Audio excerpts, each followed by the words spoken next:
Hey, Dr. B for CRPC here, continuing our series of Let's Take Over the World. And this is part 3, Restoring the Family. And this is part B of part 3, where we're looking at some of the cultural implications of what the Christian family actually is. Now, last time we saw that the family was the foundation of a stable, productive, prosperous, and free social order.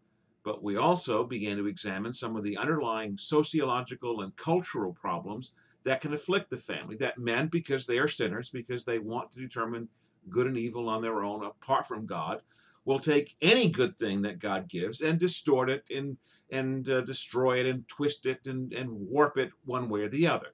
And so, in fact, the family that we have, God gives us a revelation of it in Scripture, but in reality, every culture, every society attempts to manipulate the definition of the family to suit whatever the sin is of that particular era. We have it today in such things as, quote, single parent families and sodomite families and homosexual families and serial monogamous families and all these other definitions. Well, family is whatever you want to call it to be.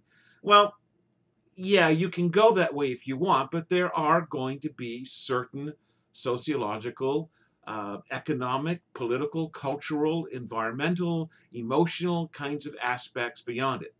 The point that we tried to make last time is that we are not here in this particular series trying to defend the traditional family, because the traditional family, it may just as easily be influenced by the culture and by the world and by the same sinful orientation as every other kind of cultural institution. No, our goal, if we think that God's design for the family is essential and fundamental to every other aspect of life, then we need to go back and discover what He says about the family. And therefore, we've got to actually go back to what the Bible actually says, what God actually says about it, and acknowledge that, let's be honest, even the church may have gotten it wrong on occasion. In fact, let's go one step further. There are even people in Scripture that may have gotten things wrong about the family. Now, I'm not saying that their revelation that God gave them was wrong, but what I am saying is that the things that they did may well have been wrong, that they may have violated the practices that God Himself had established.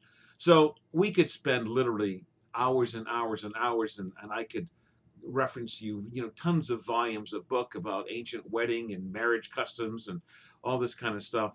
But I'm really going to try to break this down and keep it very simple. I want to give you 3 basic principles about biblical marriage, which I think provide the foundation that once you have them, you can go ahead and work out all the other implications to building a biblical family that has the resourcefulness, the strength, and the potential of changing the world. Now, the first one we're going to look at all the way back in Genesis chapter 2, and that's where God says, when looking at Adam in the garden, in chapter 1, I know if you know your biblical history, chapter 1, there's the overview of God creating the heavens and the earth in 6 days and resting on the seventh. And then basically in chapter 2, it's a microscope analysis, if you will, where God focuses just on day 6, and He has Adam in the garden, and He forms him out of the dust of the earth, and He puts him in the garden, and He gives him the task to tend the garden and to name all the animals. And then God says, "It is not good for the man to be alone. Let us make a helper suitable for him." So the very first thing we need to understand, we can compare the creation account in Genesis chapter 1 with the creation account in Genesis chapter 2. They're not contradictory, and like some of my professors in college trying to say, they're not contradictory. In fact, they're complementary. And they both state, I think, a very important principle that's ultimately based upon the nature of God Himself. And that principle is that God created Adam and Eve as distinct individuals, but within the context of a family unit. For this reason, a man shall leave his father and mother and shall cleave unto his wife, and the two shall become one flesh.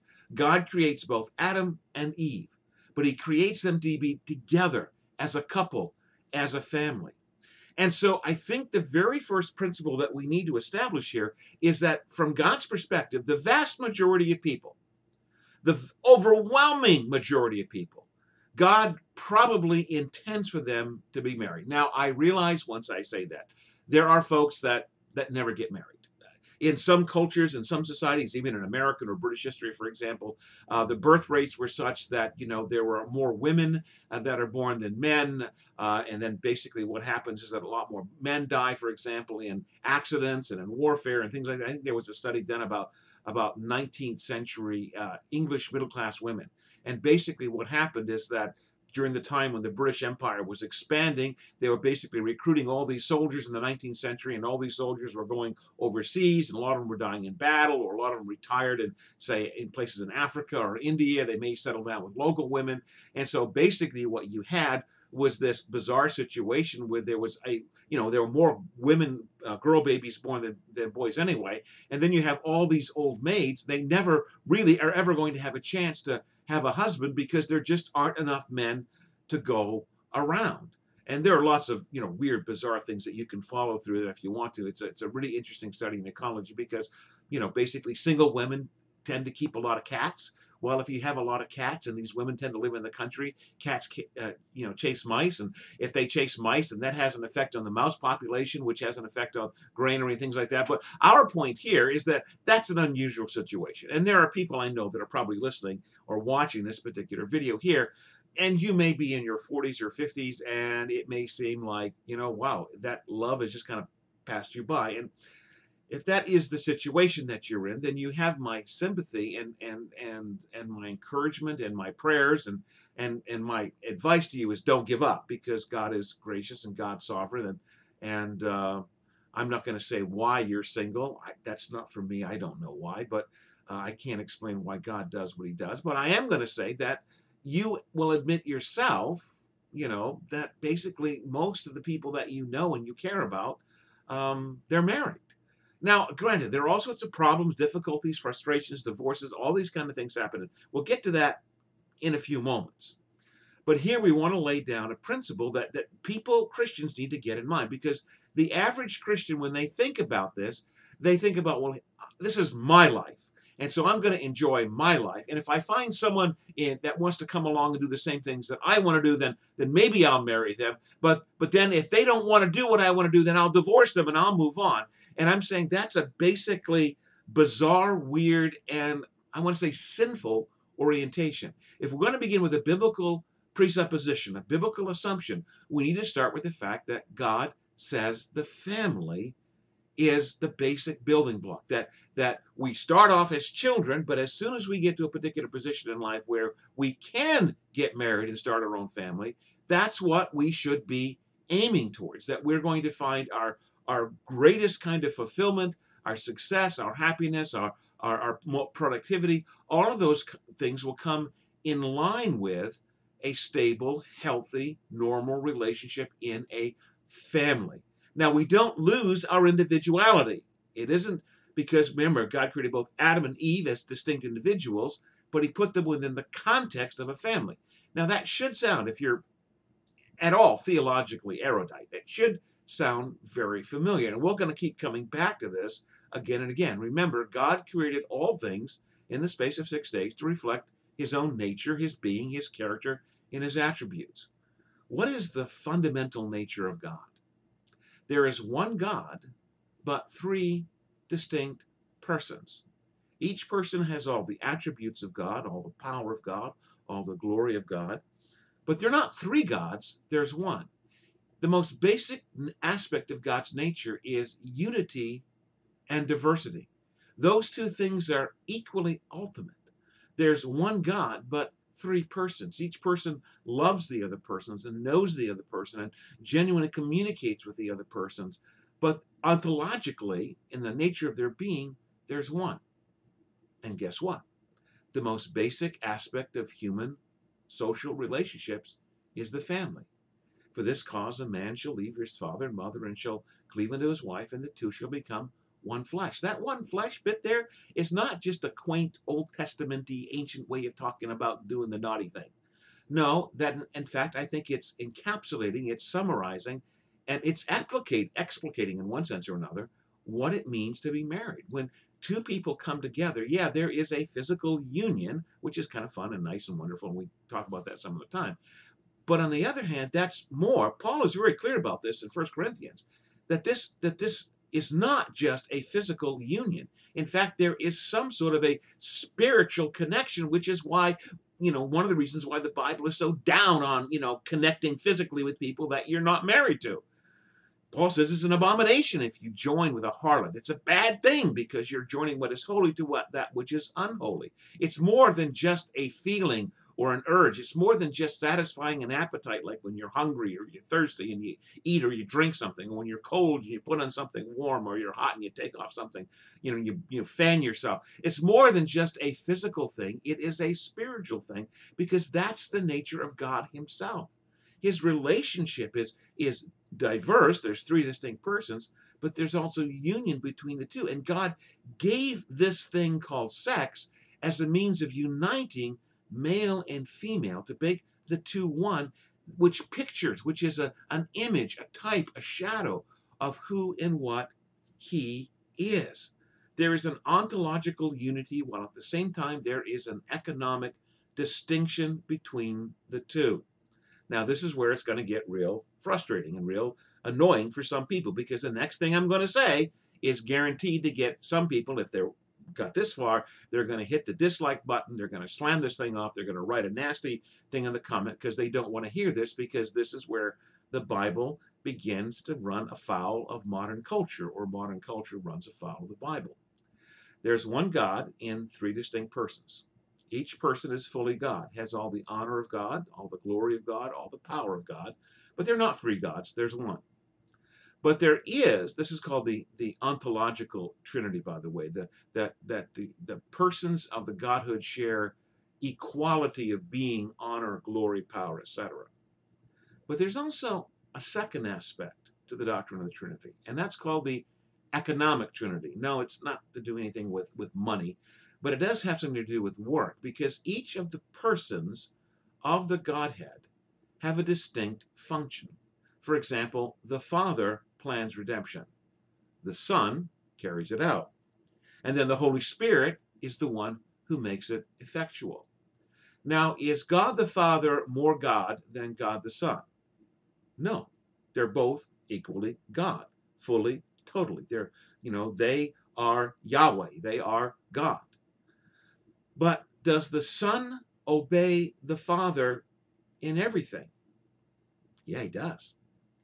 Does that mean that Jesus is a second-class God, that he's inferior, that he's one step lower? Well, a lot of heretics throughout the centuries have claimed that, the Arians, for example, or other such groups, and they have been soundly rejected. No, we say the Son submits to the Father, but yet he's fully and totally God with all the honor and glory of God. Even though there is equality of being, there is distinction of function. Well, what's all this got to do with marriage? Well, go to 1 Peter chapter 3, starting in verse 1. Go ahead, read it. I'll give you a second. Pause it right here. Okay, now that you've read it, if you've still came back because you're really outraged, because you want to find someone to explain away what Peter says in 1 Peter 3:1, or what Paul says in Ephesians 5, when he says, wives, honor your husbands and submit to them. Submit to your husbands as to the Lord. He says, wives, don't nag your husbands, but rather, let them be won without a single word in your behalf as they observe your chaste and respectful behavior. But notice also what both Peter and Paul says to the husbands. Peter says, husbands, live with your wives in an understanding manner and treat them gently and respect, because, they're joint heirs with the Father. Equality of being. What does Paul say in Ephesians chapter 5? Husbands, love your wives as Christ loved the church and gave himself up for her. Do you get that? So the husband is to love the wife and treat her gently and with respect as a joint heir, because they have equality of being. But the wife is supposed to submit to her husband just as the church submits to Jesus. I had this argument so many times, guys, and you forgive me if I'm old and I'm cynical and I'm nasty, but headship it's just a symbolic thing, and it has not to do with obedience whatsoever. Nonsense. Does the church have to obey Jesus? Yep, sure does. Is Jesus the head of the church? Yep, sure is. Does the wife have to obey her husband? Yep, sure does. Is the husband the head of his wife? Yep, sure is. However, these things all have to be taken into balance. Husbands are supposed to love their wives the same way that Jesus loved the church. He died for the church, right? And so there's an ideal here that's being stated. There is an equality of being, but a distinction in function. And I'm sorry, there's just no way around it.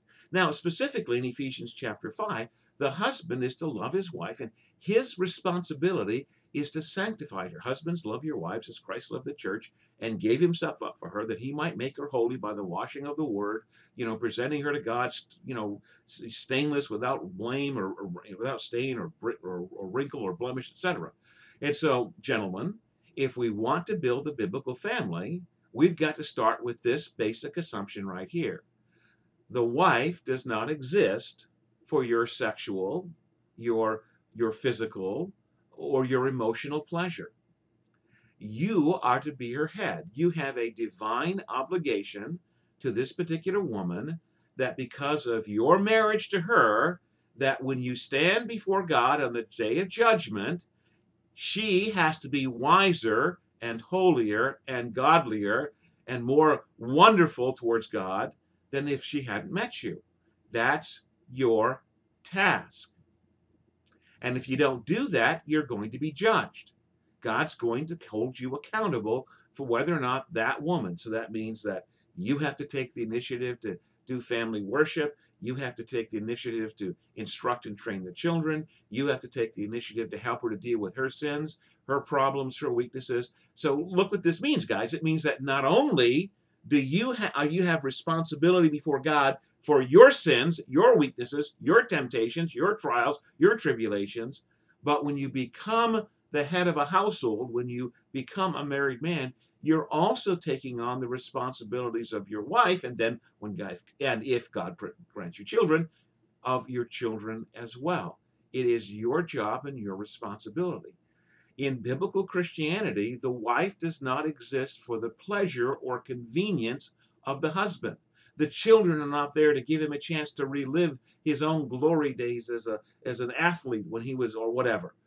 No, you are there to govern that household, to help them to become what God has called them to be. And that's what it means to be the head. Now, the wife is supposed to come on board and submit to that and to help you to be that, right? And that's what it means to submit to you as unto the Lord. And the children are there to come and to be brought up under the discipline and instruction of the Lord.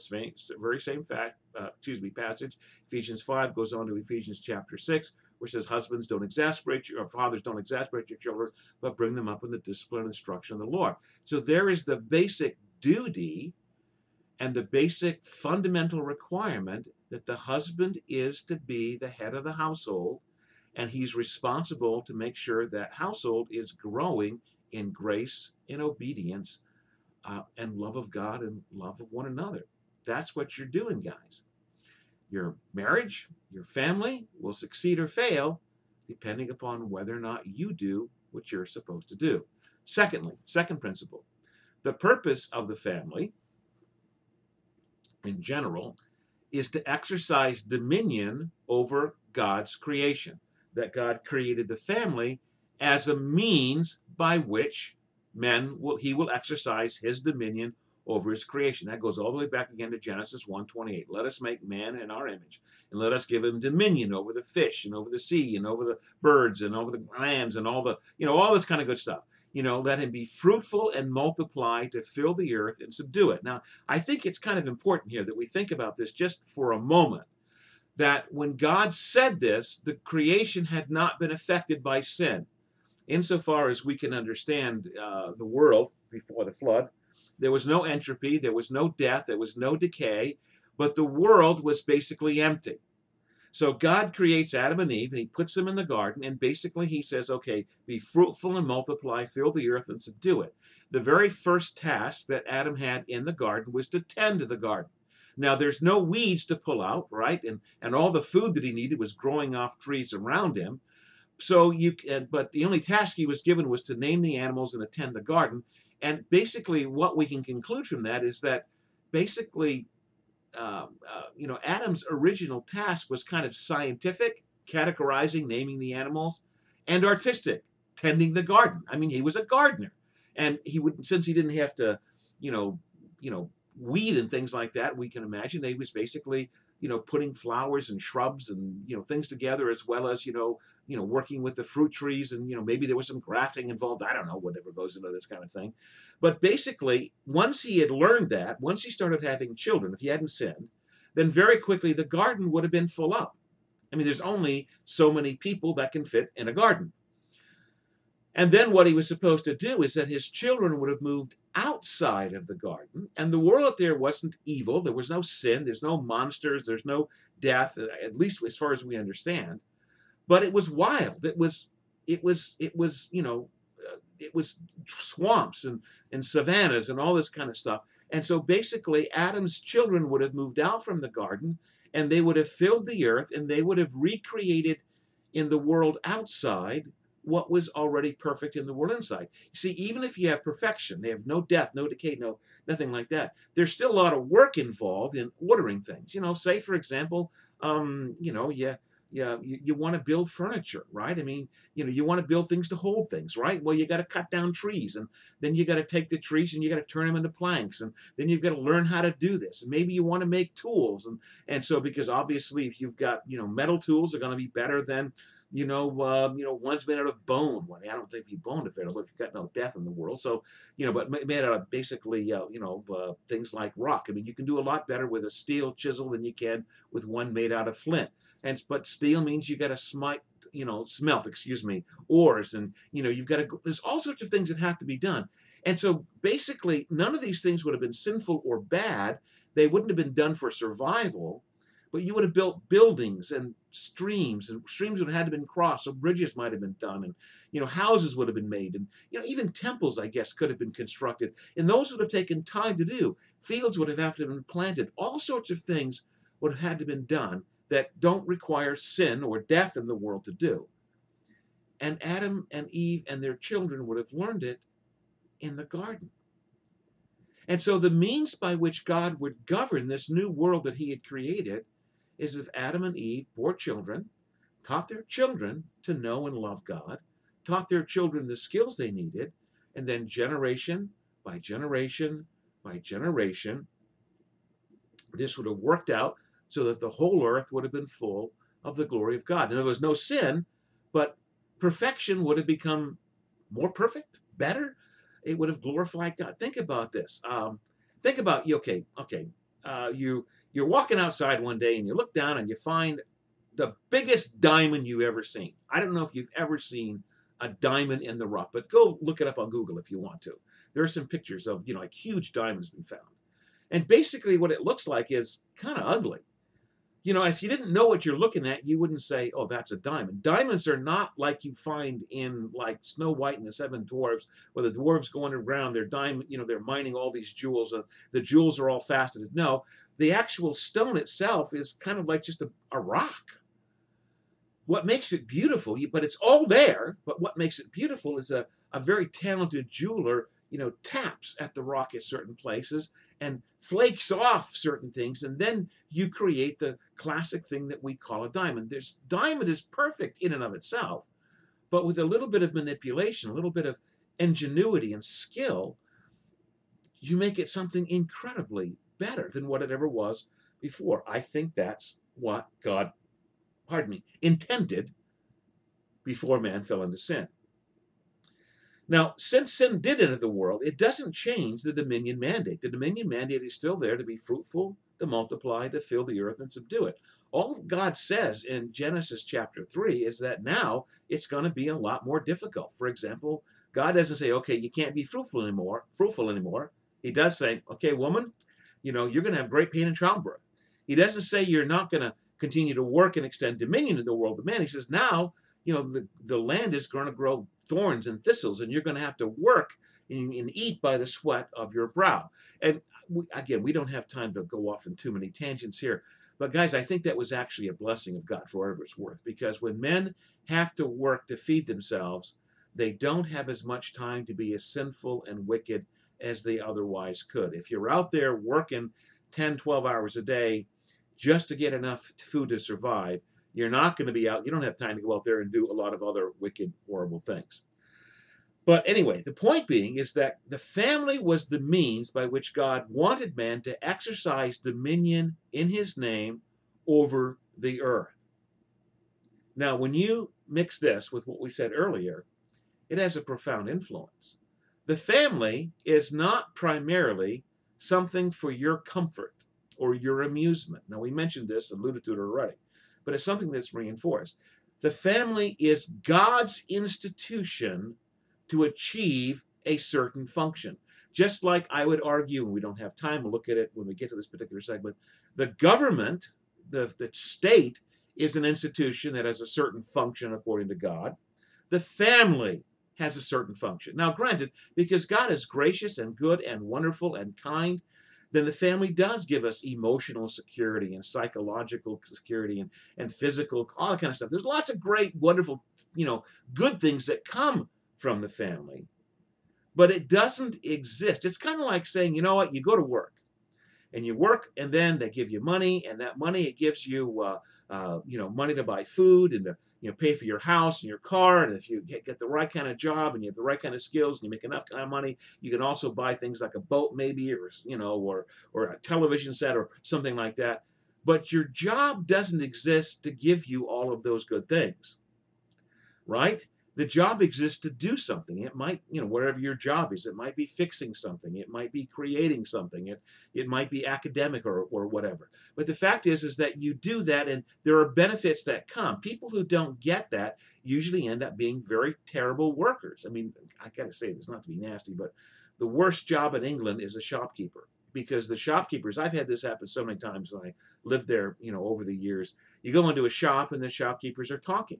And you go up and say, excuse me, and I've actually had shopkeepers, oh, hold on a minute, love, we're talking over here. And they're talking about their boyfriends or about some gossip. Because for them, a job is something to give them some pocket money and a place to go during the day. It's not there to actually serve the customers.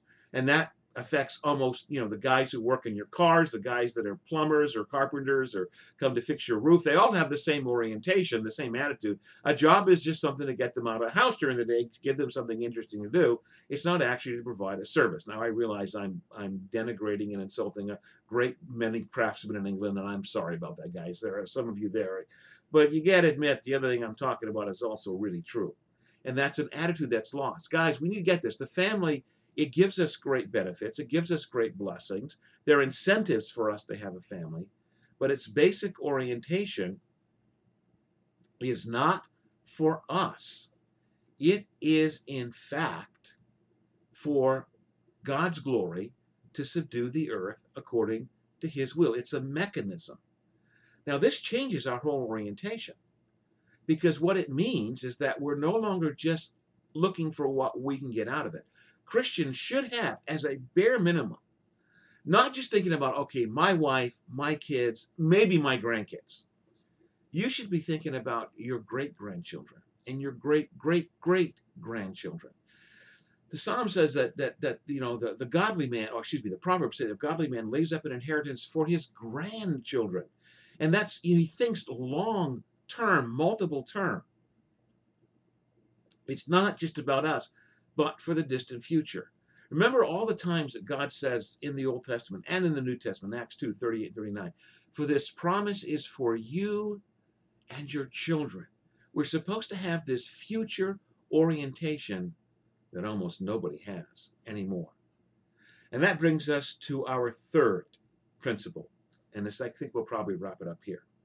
Therefore, based on the above, the biblical view of marriage ought to differ from what the current cultural view is, especially as to why to get married. Almost universally, if you ask people, why did you marry so-and-so? We're talking about Christians. They'll say, well, I met so-and-so and we fell in love. Now, I'm a very emotional person. I cry at supermarket openings, as an old friend of mine once used to say. I understand passion and desire. I understand it. I approve of it, and we'll talk more about it in a second. But find me one place in Scripture where it says that we have to fall in love, that that's the basis upon why we should get married. I'm going to suggest to you that falling in love is putting the cart before the horse.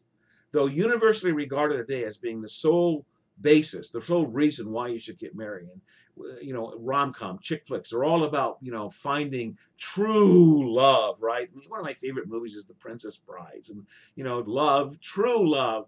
Well, the reality is, people have known about this forever. This is not something created recently, but it's only been in the last 150, 200 years or so that this has become basically the reason why people get married. In fact, romantic love, the kind of thing that we talk about, is actually should be better described as or called or titled romantic infatuation. You can study it psychologically. It's very well studied. It lasts about 6 months. It's been very intense. The ancients had words like lust or passion or things like that. But one thing that groups throughout history, wherever you go in Western Europe, they all knew about this kind of stuff. They just didn't think it was the foundation for a good marriage. Our ancestors, for example, the Puritans, they knew about romantic love, a romantic infatuation. Every group did. And I'm going to say every decent group had this same kind of orientation. They knew about passion and about romantic love. But from their perspective, the kind of love that built a marriage was something that was built after the marriage, not something that preceded it. Now think about it just for a moment. Real, true love that was long-lasting came as people worked through problems together, as they built a life together. Now the Puritans and others, they would, obviously they understood that, this person is more attractive than another person and that kind of stuff. But they also did a real important thing where they basically tried to make sure that they weren't giving their children their head, because children, teenagers full of, late teens, early 20s, they want to get married. They lack wisdom. And so basically Puritan kids went to their parents and they said, find me a husband, find me a wife, because I don't trust myself. I'll pick somebody because they're funny and they're sexy or they're amusing or whatever, and that may not be what I would mean. And the parents would try to find their kids someone that would not just please them to the eye, but also would be a long-term partner, because love was something that was built over a lifetime. Now, people could always understood that you could look at somebody else and, the music would start playing and, all this kind of wonderful stuff. But they understood also that people had to be protected from this kind of passion.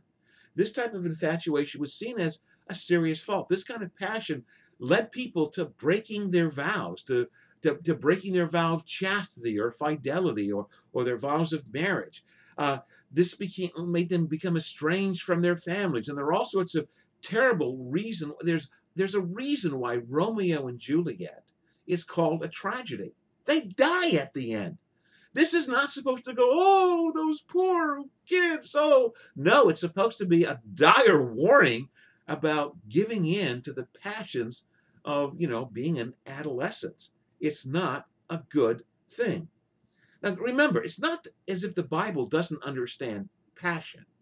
The Bible understands passion. In fact, the Bible's in favor of romantic passion. We have an entire book of the Bible that's dedicated. It's a poem about a man and a woman who are married, who are deeply, passionately, erotically in love. Now, granted, a lot of the poetry doesn't communicate to me when it talks about her breasts are like clumps of grapes. All I can think is some poor woman ran into a bee's nest and got stung. I mean, just horrible images come into my mind. But the idea, though, is that they're celebrating this romantic love in the context of marriage.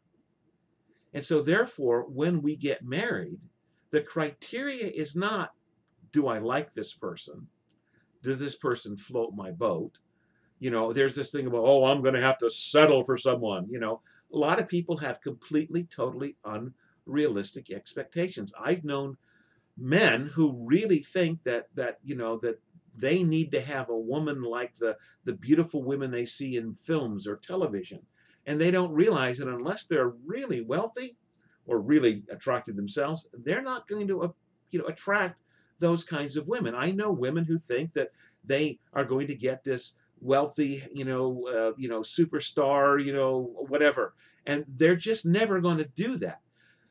So we need to change our orientation. We need to change our orientation to what kind of a person do I need that's going to help me fulfill my dominion calling. And then once I meet that person, we can then work together at building a relationship that's going to provide all the things that Solomon talks about in his song that's rewarding and exciting and wonderful. Now also notice this is something that has to be built. It isn't spontaneous. It doesn't come out of nowhere. That kind of infatuation is short-term and it's dead. We see romantic love as the consequence of Christian marriage, not the cause of it. All right. We've already gone too far on this one. So there are some profound applications that are going to come from these particular three principles. Implications about how we find the person that we're going to marry. What kinds of person should we be looking for? How do we work at things? What's our orientation? What's our purpose in this particular marriage? And all of these things are wonderful, and they're going to explain, going to take a lot of time to explore. So I'll put that last time. But just here, go back and look at these sections. Go back and read Genesis 1, 28 and following. Then read Genesis 2 again. Then read Ephesians 5, 18 and following again. And then read 1 Peter 3. And if you don't like what I've been saying here, just read those three passages and ask God again for some insight and some wisdom. You might be just surprised at what he has to say. Thanks. See you next time. Bye-bye.